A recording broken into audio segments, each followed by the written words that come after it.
खंडवा के प्रसिद्ध R&K catering ने अब अपनी सेवाओं में विस्तार करते हुए खान पान की घर पहुंच सेवा प्रारंभ की है, जिसमें आप एक फोन पर पा सकते हैं भोजन थाली, रेडीमेड सब्जियां, नमकीन, मिठाइयां और वो भी बिना किसी होम डिलीवरी चार्ज के। तो अभी फोन करें 96449605।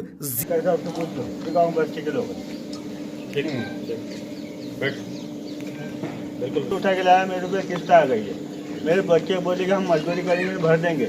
अब बच्चा उधर गया है, अब उसकी किस्त कैसे भरूंगा सामने? किस्त आ गई मेरे ऊपर। ठीक है, कार्यालय आ जाइए, हम इसको सभी को आगे। ठीक है, ये मेरे चाचा बाबा हिंदू सब लोग छोटे बड़े सब बैठे हैं, वो बोल देंगे ये बच्चा गलत व्यक्ति गलत है, तुम्हारे सामने मेरे साथ की बात को कार्यालय में रखना। मेरे चाचा बाबा हिंदू भी बैठे, बताइए। वो कहकर बोल दे ये गलत व्यक्ति है। इस गांव का जो भी काम अभी जो हो रहा है सर, ये ना जैसा अपराधी क्या हो रहा है कि अभी मेरा भाई को मार दिया गया, तो इसमें कि कुछ लोग ऐसे लगे हैं कि वो 4 लोग तैयार करते मार दिया अपने। तो ऐसा करके आप वो जो मेन जो लोग हैं वो जब नहीं पकड़ाएंगे तो ये काम नहीं रुकेगा सर।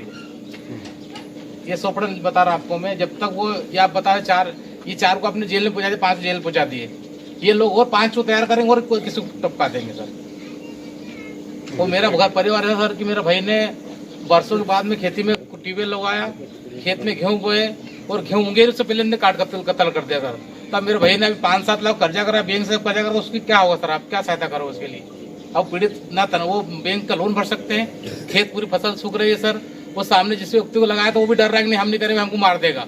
तो सर अब हम क्या किए करेंगे सर? हम कोई बोलना गरीब आदमी सर, देखो घर अपना कच्चा घर है सर, हमको स्थिति बहुत खराब हमारी। तो हमारे साथ में क्या आप क्या सहयोग करोगे क्या नहीं करोगे अब हम बताओ सर। अब साहब से बात में 25,000 सब चल जाएगा सर का परिवार हमारा। बहुत पीड़ित है सर हम, मतलब परसों पूरी जिंदगी निकल गई हमारी, मतलब दड़ की मजदूरी करते करते। मेरे भाई ने बड़ी मेहनत से ट्यूबवेल लगवाया और गेहूं बोए, गेहूं बोने के बाद में एक पानी भी नहीं फेरा और उसकी कत्ल कर दिया सर मेरा भाई। आप किसी से पूछ सकते हो, कोई बैठ आपकी बात हम लोग सुन लेंगे, फिर बाकी जिस काम के लिए हम लोग आए पहले वो काम हो जाएंगे। बैठ आप बैठो, आराम से बैठो बाबा बैठो। देखो आपके सामने आप रखिए, ठीक है। आज जिस हालत में उनका परिवार है या उनके भाई का परिवार है, उस चीज को आपके सामने है वो चीज। तो हम ऐसी परिस्थिति में अपने आप को कैसे हम आ रहे हैं, क्यों लाए जा रहे हैं, इस बात को समझने की जरूरत है। और हमको ये समझने की जो भी सहायता है वो सहायता तो हम करेंगे ही, ठीक है। ऐसा नहीं है कि कोई सहायता नहीं होगी, लगातार करते रहेंगे, आगे भी करते रहेंगे, प्रकरण भी बन के जाएगा, सब कुछ होगा। पर ये सब करने से भी क्या जाएगा? ये सब करने से कोई क्या उनका नुकसान की भरपाई हो जाएगी? तो ये चीज अपने को सोचने की जरूरत है। अपन जो करने वाले भी हैं, मैं तो ये बोल रहा हूँ कि जो करने वाले भी हैं वो भी भुगत रहे हैं और वो भी भुगतेंगे।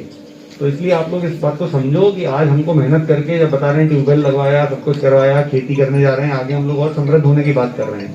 और यहाँ पे हमको ये एक रात की घटना या 1 घंटे की घटना घटित करके या 2 दिन की प्लानिंग करके हम ये घटना घटित करके और अपना पूरा जिंदगी बर्बाद कर रहे हैं।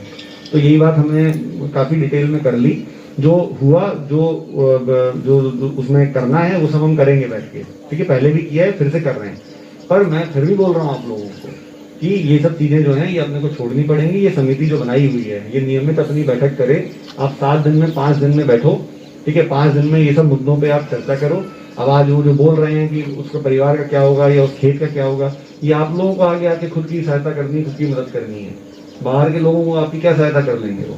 जब गांव आपस में एक दूसरे की सहायता नहीं करेगा तो तब तक फिर आगे हम लोग नहीं बढ़ने वाले। इसलिए तो गांव होता है, इसलिए तो समाज होता है। और किस लिए होता है गाँव और समाज? कहीं जंगल में कुटिया बना लो, कितने लोग तैयार हैं कि मैं जंगल में पहाड़ पे जाके अकेले कुटिया बना के रहूंगा? कोई है यहाँ पे जो चाहेगा? तो इसलिए इस बात को आप लोग समझें और इस समिति की लगातार बैठक करें। हर 4-5 दिन में एक बार बैठक करें और बैठक भले ही कोई मुद्दा हो ना हो, आप बैठक करो। जो भी चीजें हैं आपके सामने आ रही हैं, जो भी आपको कहना है, लोग आपस में वो चीजें बातें करें। 1 हफ्ते में 1 दिन कोई बना लो कि रविवार को। आज सब आप लोग यहाँ पे मेरे को दिखाई दे रहे हैं, नाम 20-21 लोग हैं समितियों में। ये 20-21 लोग ये आगे बढ़ के आए और अपने गाँव को बचाएं। ये बस आपका ये लक्ष्य होना चाहिए और आगे चल के समिति के और अच्छे काम होने चाहिए। वो ये काम कर रहा है, फेसबुक पे ये डाल रहा है और ये फेसबुक पे ये डाल रहा है और वो खेत में उससे ये लड़ाई कर रहा है और उसके साथ ये घटना कर रहा है, ये सब चीजें नहीं होनी चाहिए, ठीक है। मुझे लगता है कि जो आज बात कही है आप लोगों को सबको थोड़ा सा इसमें आत्मचिंतन की जरूरत है। आप बैठ के इस चीज को अपना समझेंगे। यहाँ के जो जवान हैं, नौजवान हैं, वो अपनी जो उम्र है उसको आगे, आपका भविष्य आपके हाथ में है। ठीक है, वो भविष्य आपके लिए कोई दूसरा नहीं बना सकता, और भविष्य बिगाड़ना है तो वो तो बहुत आसान है। तो भविष्य अगर आपको खुद को बिगाड़ना है भविष्य, तो फिर वो आपके हाथ में है। आपके परिवार, आपके बुजुर्ग देख लें, सब बच्चे खड़े हैं, उनके माँ बाप यहीं बैठे होंगे, तो आपने एक बार माँ बाप को देखें। खुद का अगर कोई मतलब नहीं है और खुद का दिमाग इतना गर्म है, तो अपने माँ बाप की जिंदगी तो मत खराब करो। तो ये चीज़ जो है वो आप लोग इस बात को देखें, समझें, अपने बच्चों को उनको आगे बढ़ाएं, परवरिश करें, न कि इन सब कामों में आप शामिल हों और किसी दूसरे के बच्चे के या किसी को अनाथ करके ये सब चीज़ें आगे हम करें। ठीक है, इस बात को समझने की जरूरत है। मुझे पूरा भरोसा है कि आज जो एसपी साहब और मैंने आपसे बात की, अन्य अधिकारी भी आए, हमको फिर से आने की जरूरत नहीं पड़ेगी, और जब आएंगे तो फिर हम अच्छे माहौल में, अच्छे उसमें वातावरण में बैठ के अच्छी बातों पे बात करेंगे और आगे बढ़ने की बात करेंगे, न कि पीछे न जाने की बात। ठीक है, बहुत बहुत धन्यवाद।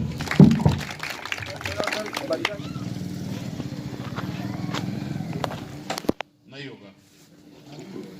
फिर हम ये सोचें कि ऐसे हुआ क्यों, ऐसे हालात क्यों आए, ऐसी चीजें क्यों हुई कि जिस प्रकार से इतनी हम लोग के परिवार में, 2 परिवारों में इस प्रकार से हानि हुई है, वो क्यों हुआ। वो हम लोग को, हमारे जो यहाँ पे दोनों हापला द्वीप, उस पर विचार करना चाहिए और आगे हमको ये सोचना चाहिए कि अब आगे ऐसा ना हो। इसमें अब ये बताएं कि आज के बाद लोग यहाँ इकट्ठा हैं, सभी इस गांव की, हापला दीपला की शांति व्यवस्था को बनाए रखना चाहते हैं। 9.9% लोग चाहते हैं, तो क्यों नहीं हो पाया वो चीज? क्यों नहीं शांति व्यवस्था यहाँ के में रहते कि भाई इन सब चीजों से फालतू में विवाद होगा और जो इस गांव की 5-6 महीने की पहले की जो स्थिति थी वो सारी बिगड़ जाएगी। है कि नहीं ये चीज? पिछले 4-5 महीने जो घटनाक्रम हुए हैं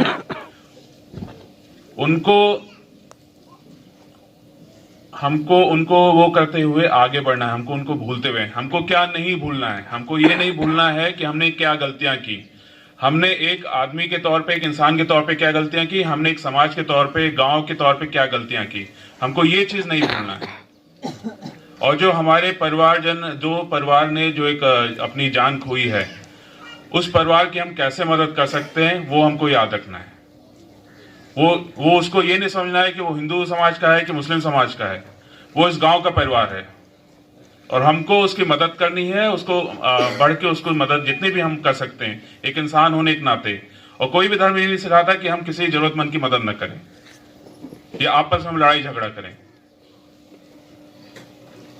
तो हमको पहली चीज है कि जो हमारे परिजन खोए हैं, उस परिवार को उसके साथ संवेदनशील व्यवहार करना है। उसको जितनी भी हम मदद कर सकते हैं, ये हमारी ड्यूटी है और हमारे किसी भी धर्म में ये उसका कर्तव्य है। जो भी धर्म मानते हैं उसमें उसका कर्तव्य होता है किसी भी आदमी का, तो ये हमको पालन करना है। दूसरा, हमको ये पालन करना है कि अब इस तरह की कोई स्थिति निर्मित ना हो। कोई स्थिति निर्मित हो तो वो यहीं पे गांव में बैठे बैठे जो हमारे वरिष्ठ लोग हैं वो उसको सुलझा सकें। किसी चीज में अगर उनको पुलिस की जरूरत है, प्रशासन की जरूरत है, तो इस चीज के आश्वस्त करने के लिए हम और कलेक्टर साहब यहाँ पे आए हैं कि हम लोग ऐसे लोगों के साथ हैं जो यहाँ पे शांति व्यवस्था बनाने में लगे हुए हैं, मदद कर रहे हैं और आपस में मिलजुल के जो रहना चाहते हैं, हम लोग उनके साथ हैं। और उन्हें किसी भी स्तर की मदद चाहिए, कैसी भी चीज चाहिए, वो हम देंगे। पुलिस समाज ने पुलिस को बनाया, पुलिस समाज नहीं बनाती है। ठीक है, तो समाज को कई बार समस्याएं आती हैं, समाज के अंदर कुछ मतभेद होते हैं, तो उसका जो सही चीज है, जो उसका सही उपाय है, जो उसका सही निराकरण है, वो समाज के बीच से ही आता है। पुलिस एक मदद के लिए बनाई गई है कि समाज में व्यवस्था बनी रहे। हम यहाँ पे 365 दिन 24 घंटे नहीं रह सकते और ना ही हम रहना चाहते हैं। ये गांव अच्छा रहा है और इसमें एक अच्छी बात जो थी कि यहाँ पे लोग पहले बताते थे कि इतना बढ़िया था कि हनुमान जी के ओटले पे सामने ये परिवार झाड़ू लगाता था। कई जगह पे लोग हिंदू मुस्लिम आपस में क्रिकेट खेलते थे, बच्चे इतनी दोस्ती थी, आपस में सब क्रिकेट खेलते थे, कोई वो नहीं रहता था, धर्म का भेदभाव नहीं रहता था। तो ये अचानक से क्या हो गया? मैं बताऊं क्या हुआ। एक फेसबुक नाम की चीज ने इस पूरे गांव का वो मटिया मेट कर दिया इस चीज में कि आपस में सब लोग दुश्मन बन बैठे।